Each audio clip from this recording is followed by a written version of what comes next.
So the first case is a case of thyroid disease. This is a 9-year-old girl who is discovered at a routine well child check to have a small, firm, palpable thyroid gland. Her mother has been taking levothyroxine for hypothyroidism since she was 23 years of age. There's no other family history of autoimmune disease that you could find out about. So here's her growth pattern, and you can see that she's actually been growing very steadily,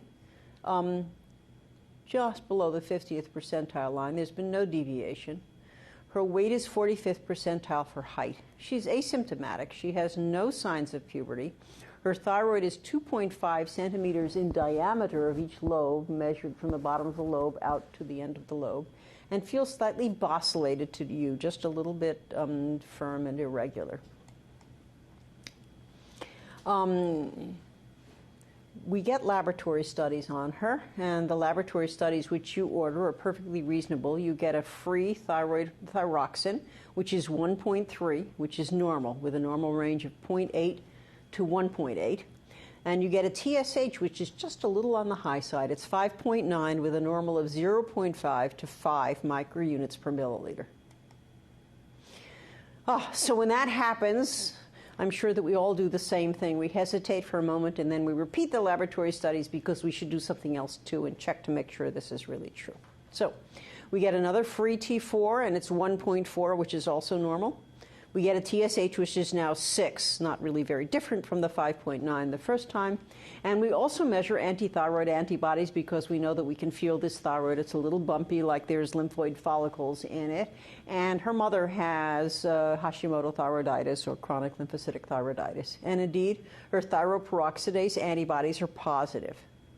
So we now know that this girl has chronic lymphocytic thyroiditis. So what's the problem? We've defined it. What I'd like to discuss is how common this finding is, what its natural history is, and how it should be treated. So how many people actually have thyroid antibodies and don't know they have a disease? This is from NHANES 3, and the people in it are a little bit older than our child. This is in the 12 to 19 year age range, but on average 4.8% of the total population in that age range has positive TPO antibodies, a little lower in boys, 2.9%, and 6.7% in girls. And these numbers go up, of course, with age. Thyroglobulin antibodies, which are another antibody that can be measured, also is noticeable in the 5 to 7% range in boys and girls from 12 to 19. And studies in other countries have shown that even the younger children have antibody levels in that range. So this is a study of thyroid antibodies in an iodine-replete population in Berlin, and the ages in this study were 1 to 19 years, and about 3/4 of them were between 9 and 14 years, but there were some younger children, and in this group the prevalence of antibodies was about 3.4%. So it's not uncommon to have antithyroid antibodies and be otherwise normal. You looked at those values, and this is a growing child, and the mother has thyroid disease, and you thought, well, maybe it's best to just protect this child. You consulted your neighborhood endocrinologist, who said, nah, just do it. I don't need to see this child. So you started the child on 50 micrograms of levothyroxine. You repeat the studies after 4 weeks, and at that time you've been successful. The free T4 is 1.4. The TSH is 2.3. You see the child again in 6 months. The thyroid is smaller. The free T4 is 1.5, the TSH is 2.4. You've done good, although the child was not having problems with growth. You've probably protected this child, and the thyroid is now a bit smaller. So you follow up again, and by age 11 years, the child is in stage 3 puberty. And she has a firm thyroid with a 3 centimeter in diameter of each lobe. The free T4 at this time is 1. It's a little lower. It's still normal, but it's 1. And the TSH is now 7.3. So must be puberty doing this. You increase her medication to 75 micrograms per day, and you titrate through puberty over the next 2 years up to about 125 micrograms per day. As girls begin to make estrogen, their binding proteins for thyroid hormone increase, and they do have an increased need for thyroid hormone production, so it's possible that this change actually was partly related to that, although chronic lymphocytic thyroiditis varies erratically with time. So there's an alternative scenario, though, and I present you with this alternative scenario just so you're aware of it. You see this girl again at age 11 years, and she's in stage 3 puberty, but her thyroid is soft. It's 2 centimeters bilaterally. Her free T4 is 1, and her TSH is 1.2. You've kept her on the 50 micrograms of levothyroxine for the past 4 years, basically. And at family request, you taper it at about age 14 years. She has normal thyroid function, continues to have positive TPO antibodies, normal puberty, and regular menses, despite the fact that those antibodies are positive. Either of those things could have happened to this girl. Now, what's the potential for either of them happening? This is a study of the natural history of mild chronic lymphocytic thyroiditis in children. And in this study, the children were divided into 2 groups. Group 0, all the children had normal TSHs with positive antibodies. Group 1, the TSHs were elevated, but they were less than 100% of the upper limit of normal. And if you look at this, what you see is that in both situations, about a third of the kids will have a higher TSH, a third will have the same TSH, and a third will actually have a lower TSH the next time around. So it's quite variable what happens, and you can't really predict. Now, this is another child, and although the chronic lymphocytic thyroiditis picture is obviously the more common one, this is another kind of patient who you might see. This is a little 6-year-old who you're seeing for the first time. She's just moved up here from Guatemala. She appears sallow and pale, and she's the size of a 4-year-old. She moves rather slowly. Her hair is coarse and dry, and is her skin. Her mother says she's been wearing the same size clothes for 2 years, and she does not like the cold weather. You suspect hypothyroidism, but you don't feel a thyroid. What do? I mean, you think that's what she has. Well, one of the things you might do is to look in her mouth. Look at this little girl. She is hypothyroid, and she actually had a free T4 of around 0.3 and a TSH in the hundreds. Right in the back of her tongue is a mass, a real globular mass about the size of a golf ball, and that is her ectopic hypoplastic thyroid, which is under constant TSH stimulation, and somehow she's been living with all these years and it had not been identified, and it's finally burned out over the past couple of years. So she has a congenital ectopic hypoplastic thyroid. You don't have to come from Guatemala to have this happen. We have seen healthy U.S. adolescents who passed the thyroid screen in the newborn period who became slightly hypothyroid in adolescence and were discovered to have this. So if you don't find antibodies and you can't feel the thyroid, take a look at the back of the neck, and you may need to get a scan to see what you can find. So I'm going to move now to talking about some growth disorder cases.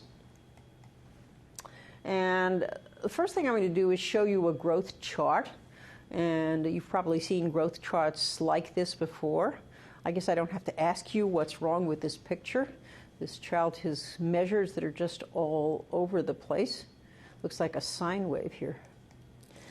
So what could be going on? I suppose it could be repetitive episodes of growth attenuation with normal growth. It could be little growth spurts. Could be shrinkage from a collapsed vertebra. These things have been known to happen. But more likely, there's someone in your office who's using the wiggly device on a weight scale, measuring the children with and without shoes. And I have seen all these things happen in my office, which is an endocrine office, until I caught it. When we hire new people, these things sometimes happen. Sometimes getting lying down and sometimes standing measurements, because you're always taller lying down than you are standing, and people forget. And sometimes measuring without messing up hairdos, because the children say, oh, don't touch my hair, so they don't squish down hard enough. None of these things are appropriate, obviously. Measuring must be done very carefully if it's to mean anything. So that's true, and that's important whatever we do when we look at growth problems. And I'm going to look first at tall stature, not short stature, which is what most people do, but let's look at tall stature for a bit. So here are 2 growth curves, and we don't connect those dots because obviously this is discontinuous. We don't have measurements for the other, but the yellow dots show someone who started off growing at about the, probably the 5th percentile and is headed up well up into the 95th percentile. whereas the red dots are someone who's always been tall and has been growing stably along that point. So which curve is most concerning? Suppose you need to know a little bit more to know that, don't you? So in this case, the father is 6'6", the mother is 5'11", and there are other tall family members. Wow, well, this kind of gets this one off the hook because that kid is growing just like mom and dad. But this kid who's accelerating up the growth curve, that's actually as worrisome as the kids who decelerate because it means something's wrong. Children are not supposed to do that after the first couple of years of life. They really are supposed to stick to their growth curve until puberty. And maybe that's the problem. So, yes, this little boy has an adult body odor and has had pubic hair since he was 6 years of age, and his BMI is at the 85th percentile. So he's a heavy kid who also looks like he may be having some early-ish puberty, and maybe the weight is driving this a bit. But somebody needs to look a little further to find out what's wrong with the boy who's having that real big growth spurt, because that may be a problem. So, common causes of tall stature are familial short stature, early or precocious puberty, as we discussed, and then some other sort of more rare things. Obesity, including people who have an MCR4 receptor mutation. About 5% of our really obese population has this. Hyperthyroidism can make you grow taller. Growth hormone excess or gigantism is actually pretty rare. Marfan's is more common. Klinefelter's is more common, and they can also give you tall stature. Uncommon causes of tall stature. Well, I've given you some weird, rare genetic mutations here, and the reason I do this is because we know what the common causes are, but if all you're doing is saying everyone is common, you're going to miss the weird ones, so you at least have to have a list somewhere in your head, even if you can't remember it all the time. So I started off with Soto's syndrome, which is 1 in 15,000 and is autosomal dominant. That's not all that uncommon. Move down all the way down to things like homocystinuria. This is a very complicated list, and you just need to have it somewhere to look at if you see someone who looks different to you. So most tall stature is benign, familial, or related to relatively early puberty, but you must be on the lookout for the special patients who need to be looked at more carefully. So here's a case. You're following a 6-year-old child whose growth curve is reported here. On examination, there are no signs of puberty, and this is a little girl who I followed. The child is requiring some special help in school, but there are no limb length discrepancies or weight for height is normal. Would you like any other information, or is there something else you'd like to know? Well, if you saw her, you would probably go for that information right away because her head circumference is 98th percentile and she has some frontal bossing. And that immediately points you in the direction of one of the less common genetic etiologies for tall stature. And it turns out that this little girl has Soto's syndrome. Now, the interesting thing about Soto's syndrome is they're very tall all during childhood. They go into relatively early puberty, and they end up tall-ish, but not that tall. They're 5'8", they're not 6'4". But it is something that you have to think about when you see one of these rapidly growing children who also has a big head and may have some neurologic dysfunction. So the diagnosis of tall stature usually initially depends on history and physical exam, just like everything else. But you have to have a good idea of what you're looking for. So here's a little girl with Soto's, here's a Weaver syndrome, Marfan's with the long fingers, an MCR4 deficiency who's just very obese, and of course a classic picture of gigantism, which is growth hormone excess. Here's another case. This is a child whose mother is 5'8" and father is 5'5". The boy has had adult body odor and pubic hair at 3.5 years, and his BMI is about the 65th percentile. And you can see his growth. He's kind of trending up there. Don't know anything else. So you examine him, and the parents somehow haven't twigged to the fact that this kid is a little different from your average child this age of 3.5. The testes are both 6 milliliters. The kid has stage 3 pubic hair, stage 2 axillary hair. There's phallic enlargement. You get some labs, and the testosterone is 300 nanograms per deciliter, which is quite elevated. The LH and FSH are both suppressed. Adrenal labs are all normal. So what are you thinking about here? What you should be thinking about is that those testes are making androgen without any help from the pituitary gland. They're autonomous. And what can do that? One of the testes might have a hidden little Leydig cell tumor, which is what makes the testosterone. Child could have McCune-Albright syndrome. Sometimes that'll do it, but you didn't see any skin lesions. And the child, this is pretty rare, but it happens, could have familial male sex-linked precocious puberty, and that's an upregulated LH receptor. And after you've done your studies to show that the pituitary is not involved and the testes are enlarged and there's nothing growing in either of them that's odd, you really need to get that genetic study to see. And indeed, that's what it turned out this little boy had. He's doing beautifully with treatment to suppress his androgen production and his androgen effect. But he did have a genetic mutation, and it was a new mutation that neither his mother or father had. So this is another one of those rare things that you have to be looking out for. And obviously, it's a rare thing that relates not only to growth, but also to early puberty. The other thing you have to remember about these days, if the testes are not 6 milliliters, is there are other sources of androgen in the environment. Anybody who watches TV after 10 o'clock at night, of course, knows this. You can spray androgen under your armpits if you're a guy. You can rub it on your skin. There are a lot of men who are using testosterone for one reason or another, not always for the right reasons. And there's a lot of testosterone floating around, which can float from them to the children who they love. And so it's important to inquire about that, important to get that family history. If you don't see the testes enlarging, this is probably androgen exposure from some other source. And you certainly should get a bone age x-ray, and if it's more than 1 year advanced, further studies are warranted because this is more than adrenarche. Do remember that testosterone levels are highest in the morning hours, so in early puberty. So always measure testosterone in the morning, not in the afternoon. So,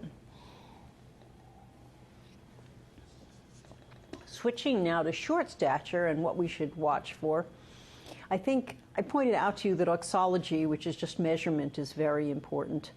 And you really have to measure and understand growth charts. What is short stature? Growth below the 5th percentile for height? Well, that may or may not be a problem. Growth attenuation may be more worrisome, and that's slowing in growth so that a child shifts percentiles in a year. And you can look at this with regular growth charts. You can also look at it with these incremental growth charts where you have the amount of growth per year. But you really need to look at that very carefully. So this is a patient I saw about a year ago who I'm glad is doing well now, but was very bewildering to me and to my gastroenterology colleagues. It's a girl with slowed growth. Her face was a little round, but she was a little thin, too.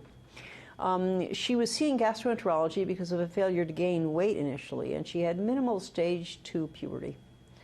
All of her labs were normal. Her thyroid function studies were normal. CBC was normal. Her sedimentation rate and her CRP were both normal. Chemistry screen was normal. Test for celiac disease was normal. Her IGF-1 was actually a little low, but she was also underweight and undernourished, and that can happen. So what else? I didn't know what to do, and she started gaining a little weight, so I thought, okay, let's make sure she doesn't have Cushing's. She had a normal urine-free cortisol. She had a normal salivary cortisol. And then I thought, oh, we're going to have to carry this further. I'm going to have to do growth hormone studies on this girl. She was a little bit squirrely and didn't want anything done. It took a while, but we finally persuaded her to go for a growth hormone test. And we did an arginine-clonidine test. There are 2 stimuli for growth hormone release that act differently, and she didn't release any growth hormone. Her maximum growth hormone level that she got to was 3.7 nanograms per milliliter, and up to 10 is considered growth hormone deficient in children, although 5 is probably a better level as a marker for true growth hormone deficiency. Her IGF-1, on the other hand, was no longer quite so low. It was kind of okay-ish. So we were left with this girl who looked like she was growth hormone deficient, didn't want to take shots, and was so overcome and anxious about this. I felt she needed an MRI. We got her braces off. She had the MRI performed. It was normal. We discussed growth hormone therapy, and she kept saying, my stomach hurts, as we were talking about the growth hormone therapy. And her mother finally called the gastroenterologist back, who repeated the same tests that I had done 4 months ago, and her CRP 1 month after a value of 1.9 was 8.2, and she clearly had an inflammatory process going on, and indeed was diagnosed with an inflammatory bowel disease after this long period where everything we did didn't point to inflammatory bowel disease, although she obviously didn't have a scoping. And this is unfortunately something that does happen every so often. She had Crohn's disease. I told the girl that if things weren't going well, because she tested as if she was growth hormone deficient, she could get growth hormone if she wanted. She was not eager to do that. She put up with the treatment for Crohn's disease but didn't want that little shot every day, which was fine. And her Crohn's disease was fairly well controlled, and she started growing. She's almost 5 feet tall, still growing and progressing into puberty. So this is a girl with slowed growth who did not have an endocrine disorder, but certainly tested as if she did and was given sort of a full-court endocrine workup while we tried to look at the other things but found nothing positive until the very last moment. So do keep that in mind, that inflammatory bowel disease can be quite sneaky that way. I'm now going to show you some vignettes of patients that I've seen, sort of short pictures to remind you when you should be a little worried. Here's a young lady who came to see me who is not short. She's growing at the 25th percentile and has actually been stable over the past year, as you can tell from her growth chart. But she'd previously been growing way up at the 75th or even 90th and had gradually slowed down, and she had very tall parents. The parents had actually driven this visit because they were very concerned about their daughter's growth, because they said no one in the family was growing the way she was. And when I saw her, I concurred with them. I thought she was a little bit slow and kind of pale, and her skin was kind of waxy. I thought she might well be hypopit. And so we got a full battle of labs, and she did indeed have a low free thyroxine, but a normal TSH, which would go along with this being a pituitary problem. She had a low IGF-1, as if she was growth hormone deficient. Her prolactin was a little bit elevated, as if there was some problem with the pituitary stalk.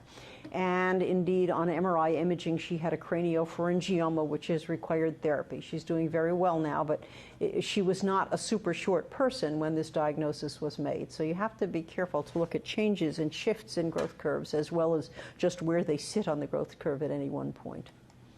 And this is a young lady in which we didn't have a growth curve. We had one point. I saw her many years ago. She came from an isolated farm family and apparently had suffered both emotional and physical abuse. She had something very interesting on her bones. This is her knees, and what you see is these multiple growth arrest lines. This is very typical of someone who's grown and stopped growing, grown and then stopped growing. You can see it with chronic illness, but you also see it with something called emotional hypopituitarism or psychosocial dwarfism, and that's what she had. She was 12 years old when this was obtained, and she was the size of a 6-year-old. It was back in the days when you could keep people in hospital for a while, and she actually stayed for about a month until we could find foster care for her, and she grew 2 inches in the hospital in that month with no therapy except some affection and some food. And she went to live with a foster family and grew 6 inches in the next year, trying to catch up from the abuse that she had suffered in her own family, which was pretty horrific. The other 6 children were not abused, but this little girl was sent to school with no winter clothes and obviously had suffered physical abuse as well. So the multiple growth arrest lines is associated with emotional hypopituitarism and psychosocial dwarfism. This is a child who is about to become an endocrine growth disorder but hadn't gotten there yet. Back in the day when we evaluated pregnancies to see whether the fetus was in trouble by getting a maternal urinary estriol, this mother had a low maternal estriol. Now it turns out that estriol is made by the placenta from fetal dehydroepiandrosterone. So you need a good fetal adrenal, and then you need a good placenta in order to make estriol. And the mother's placenta had nothing wrong with it, but he had an adrenal that didn't work because he was missing his pituitary, and therefore she had low maternal estriol. At birth, he was noted to develop hypoglycemia fairly rapidly. As you can tell, he had a microphallus. This is a rather small penis. He's 3 days old at this point, and he had hyperbilirubinemia. He was given full endocrine replacement for his hypopituitarism, including growth hormone on day of life 3, and never suffered any ill effects and never had the growth disorder. Indeed, this is a picture that his family sent me on when he was 16 years of age, and he's a good deal taller than his father, who's standing right over here. So you can suspect hypopituitarism in infancy because of this constellation of findings. You have to worry about genetic growth disorders. I should remind you that every short girl should be considered a possible Turner syndrome. An abnormality in the X chromosome will almost always give you short stature, although not entirely. Here is one young lady who's growing very slowly. This is the Turner girl growth chart in the black and the non-Turner growth chart behind it. And you can see this girl actually was growing on the low part of the non-Turner growth chart very well, and yet she certainly had Turner as well.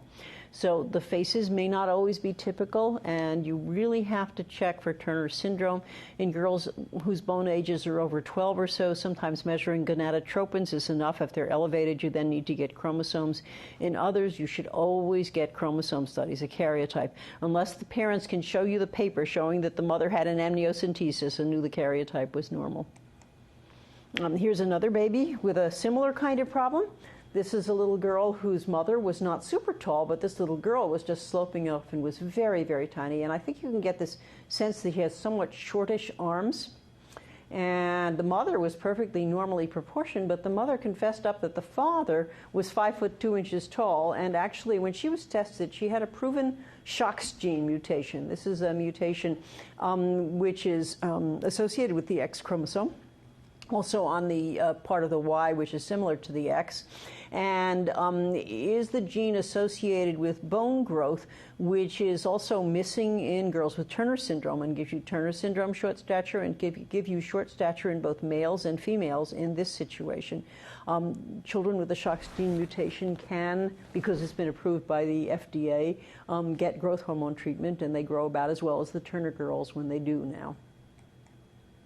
So I'm going to talk a little next about puberty, when it's too early, when do we worry about things like thelarche and adrenarche. There have been some newer studies done. Rosenfield re-looked at some of the studies which suggested that puberty was occurring at age 7 and 6 in almost everybody. And what he demonstrated was that in Caucasian girls, early puberty was probably less than 8 years. And in African American and Hispanic girls, re-looking at this literature, it was probably less than 7 years. And the defining factor was weight or BMI, because it was the heavier girls who were starting puberty earlier, and they were not necessarily reaching menarche that much earlier, but they basically were being driven by weight. So here's the first case. This mother brings in her 12-month-old little girl, saying that she's always had small breasts ever since birth, but now her left breast is large and the right breast hasn't changed all that much. There's no history of estrogen exposure. There's no discharge from the breast. On physical exam, there's soft tissue on the right and true breast tissue, with the areola not looking very estrogenized. On the left, the breast tissue is compressible to about 3 centimeters and is somewhat firm. So what are you going to do for this? Well, here's a little picture. I'm sure you all recognize that this is premature thelarche. This is breast tissue appearing in the first 2 years of life. It's usually of no significance and deserves only reassurance. It's pretty common, probably about 1 in 100 little girls, but sometimes it can become very prominent and a bit disturbing. This is probably related to the mini puberty of girls in the first year to 2 years of life. Girls at that age have ovarian follicles and cysts, elevated FSH more than LH, and if studied after they get a GnRH bolus, they have an FSH predominance. So they really do have that little puberty in utero and then for the first 2 years of life. Usually you don't need to do any laboratory studies. If you really wanted to, you could obtain a baseline bone age radiograph, although that's not too useful in this age range. Or you could look for cytologic evidence of estrogen effect from a vaginal smear or a urine sample. Venipuncture is rarely necessary. You really don't need to do any other things if that's all it is and this has been stable for a period of time. You do have to look pretty carefully, look for history of estrogen exposure. And if the child has had a growth spurt or other physical findings of puberty, or she has cafe au lait spots that might be typical of McCune-Albright with an irregular outline, then she certainly needs further investigation. And this is a McCune-Albright cafe au lait spot here. So here's case number 2, which is a girl who we see all the time. You see a 7-year-old Caucasian girl whose mother notes a small amount of breast tissue over the past 4 months. She's growing at the 70th percentile. Her mother is 5'2", reached menarche at 12 years old. Father is 5'7", and age at puberty is not known. He finished growing in high school. There's a 3-year-old male sibling who's well, no estrogen exposure, otherwise well. On physical exam, she has stage 2 breast tissue, no pubic hair. Her vaginal mucosa looks red and not estrogenized, and there aren't any cafe au lait spots for you to worry about. So Thelarche can be gonadotropin dependent or independent. So you want to do a GnRH test if you're worried about it, although in this case you may just want to wait a little bit. When you do the GnRH test and it's gonadotropin independent, that means the ovaries are working alone, or there's exogenous estrogen, or there's an adrenal source of estrogen. So you get no LH or FSH response, but you get elevated circulating estradiol and an estrogen effect. This could be associated with a tumor. It could be associated with McCune-Albright syndrome, as in this picture. Thelarche after 2 years of age is much more likely to be true sexual precocity. After age 6 or 7 years, it's likely to just be early puberty and maybe not amount to much, but not always. So your clinical evaluation has to include a family history, history of exposure to estrogen, whether there's been a growth spurt, other signs of puberty, and the lab evaluation, at least initially, might be just a bone age radiograph. Sometimes we get LH, FSH just to see whether they're a little bit elevated. Measuring estradiol, unless there's real signs of remarkable estrogen effect, it's usually not so good because the assay's bad in the low range. And this is where you really need to involve pediatric endocrinology early so we can get the other studies going if we think they're indicated. Thelarche with adrenarche, so there's a little pubic hair and adult body odor as well as breast tissue, is most likely central precocious puberty, but rarely an ovarian or adrenal tumor can secrete both androgen and estrogen, and that's something you do have to worry about. So you have to keep an eye on these kids because they usually progress pretty quickly. So if you have gonadotropin-independent puberty, treatment really depends upon the etiology. If a tumor is identified, surgery is the answer, obviously. If there's exogenous estrogen, you have to identify and remove the source. And it can be very strange because a lot of people will use herbal remedies from other countries where there may be estrogen. You really have to find out what's available to the child. McCune-Albright syndrome is more difficult. There's been some limited success with steroid blockers and inhibitors of aromatization, but it really is a hard thing to treat. So if you have true central precocious puberty, the GnRH test will show an elevation in LH and FSH in response to GnRH, and a pelvic ultrasound will show evidence of ovarian and uterine enlargement. MRI will be normal in 90% of girls, but endocrinologists may want to obtain a GnRH test and an MRI with contrast for the hypothalamic pituitary region and a pelvic ultrasound. Sometimes we don't want to do these things, and sometimes we want them done very carefully, so probably a good idea at that point to refer them and let us make those decisions. As I said, the MRI will be normal in 90% of girls, but it will not be normal in as many boys. Only about 60% of boys will it be normal, though the other 40 may have some serious pathology. You'll often get a history of some reason why the child might have precocious puberty. Might be prematurity, intraventricular hemorrhage, meningitis, other CNS damage, and the MRI may show changes reflective of this, so that somehow the inhibitory pathways have been disturbed in the brain. So who do you treat who has true central precocious puberty?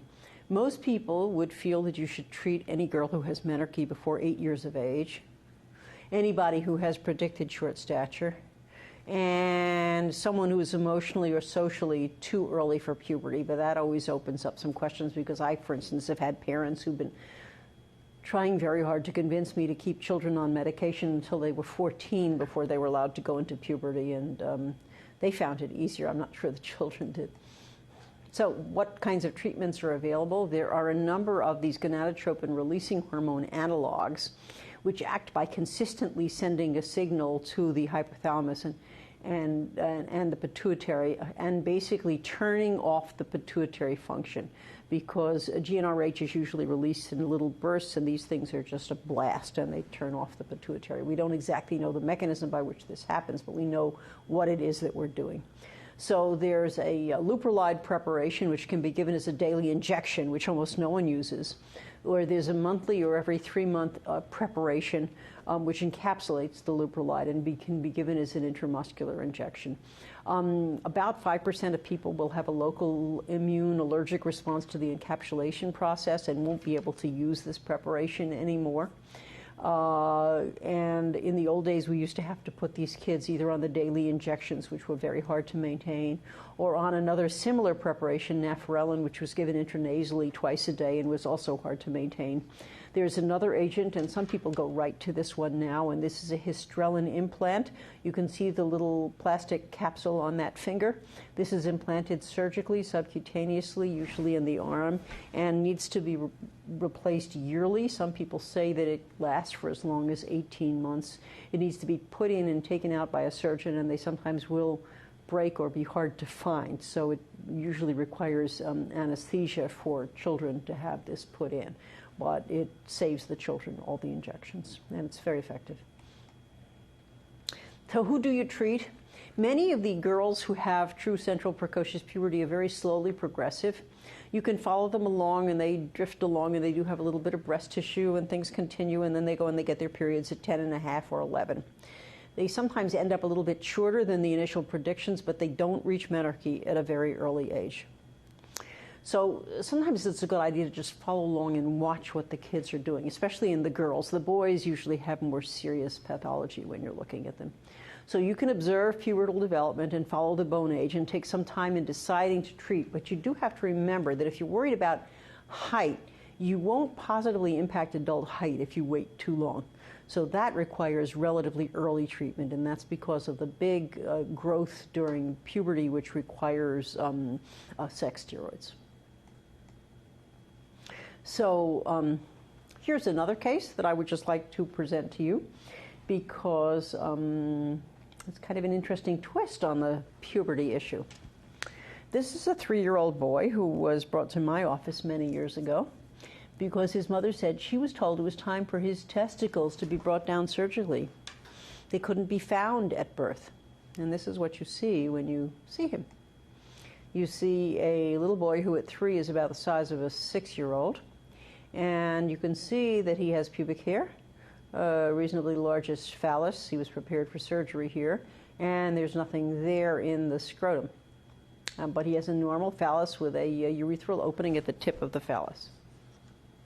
So what we found out, and what's something that you ought to think about, is what this problem was and what you do about it. So we did the appropriate laboratory studies, and what we found out is that this boy was actually an XX child who had congenital adrenal hyperplasia of the 21-hydroxylase type. He was not a salt loser. Most of these children who have complete virilization and look like little boys are severe salt wasters, and he was not, because he'd lived for these 3 years of his life without even a history of eating extra salts, according to his mother, and he'd never received treatment with hydrocortisone, so he had been pretty well all of those years and doing very well. He was studied carefully by a psychiatrist at that time, and the family was counseled and consulted about this, and it was felt that given the fact that he was running around the hospital shooting everybody with cap guns and had no intention of acting like a female ever, that it was best probably to treat him as the little boy that he'd been raised and as he was behaving like. And therefore he actually went to surgery, and the surgery was not to find his testes, but rather to remove his uterus and ovaries. And I think one of the things that's interesting to see here is look at those ovaries. They're polycystic, they're enlarged, and they have multiple cysts in them. And this is the effect of the enormous amount of androgen that they were exposed to because of his congenital adrenal hyperplasia. And it's why sometimes when we look at polycystic ovary syndrome people, it's hard to tell what comes first, the chicken or the egg in this case.